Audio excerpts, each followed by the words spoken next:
কি খবর প্রস্তাবিত যমুনা উপজেলাবাসী? খবর কিন্তু হয়ে গেছে, ব্রিজ কিন্তু ভেটুয়া দিয়েই হচ্ছে। এই খবর কি জানা আছে আপনাদের? হ্যাঁ, ব্রিজ কিন্তু ভেটুয়া দিয়েই হচ্ছে। সুসংবাদ আপনাদের জন্য। রূপসাবাসী জামালপুরের এমপির কাছে গিয়েছিল।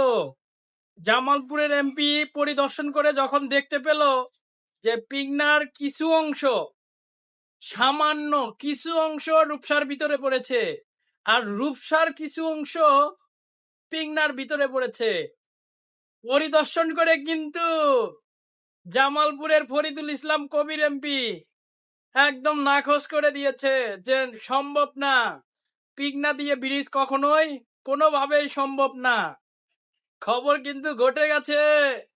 ভেটুয়াবাসী, গাজীপুর উপজেলাবাসী, যমুনা উপজেলাবাসী, খবর কিন্তু ঘটে গেছে। হা হা, ব্রিজ কিন্তু বেটুয়া দিয়েই হচ্ছে। মনে রাখবেন, ব্রিজ কিন্তু বেটুয়া দিয়েই হচ্ছে। ভিডিওটা প্রচুর পরিমাণ শেয়ার করে দিবেন।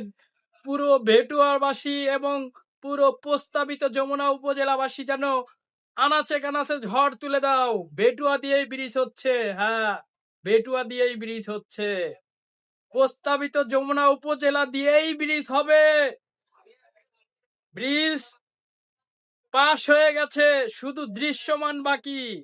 এখন লাফালাফি করে কোনো লাভ হবে না। ব্রিজ বেটুয়ার ব্রিজ বেটুয়া দিয়েই হবে ইনশাআল্লাহ। প্রস্তাবিত যমুনা উপজেলাবাসী মিষ্টি বিতরণ করো। পুরো যমুনা উপজেলাবাসী মিষ্টি বিতরণ করে আনন্দ উল্লাস করো। কারণ পিংনা দিয়ে ব্রিজ ব্রিজ পিংনা দিয়ে হবে না। কারণ ফরিদুল ইসলাম এমপি তিনি না করে দিয়েছেন, কোনোভাবেই পিংনা দিয়ে ব্রিজ ওনারা এত টাকা খরচ করে কোনো দরকার নাই। কারণ পিংনার অল্প একটু পড়েছে, আর গাজীপুরের এমপি তো সম্ভবই না। কারণ এই রূপসা এবং মেসরা ইউনিয়ন, এই দুইটা ইউনিয়ন কিন্তু সদরের ইউনিয়ন, যার কারণে জামালপুরের এমপিরও ঠেকা পড়ে নাই এত টাকা খরচ করে এখান দিয়ে পিংনা দিয়ে ব্রিজ দেওয়ার, এবং গাজীপুরের এমপিরও ঠেকা পড়ে নাই এত টাকা দিয়ে রূপসা দিয়ে ব্রিজ দেওয়ার। কথা কিন্তু ক্লিয়ার। বুঝলে বুঝপাতা, না বুঝলে কিন্তু তেজপাতা। হ্যাঁ, কথা ক্লিয়ার। ব্রিজ বেটুয়া দিয়েই হচ্ছে। ভিডিওটা সবাই ঝড়ের গতিতে শেয়ার করে দিবেন। সবাই ভালো থাকবেন, সুস্থ থাকবেন। আল্লাহ হাফেজ। দেখা হবে আবারও নেক্সট ভিডিও নিয়ে দেখা হবে।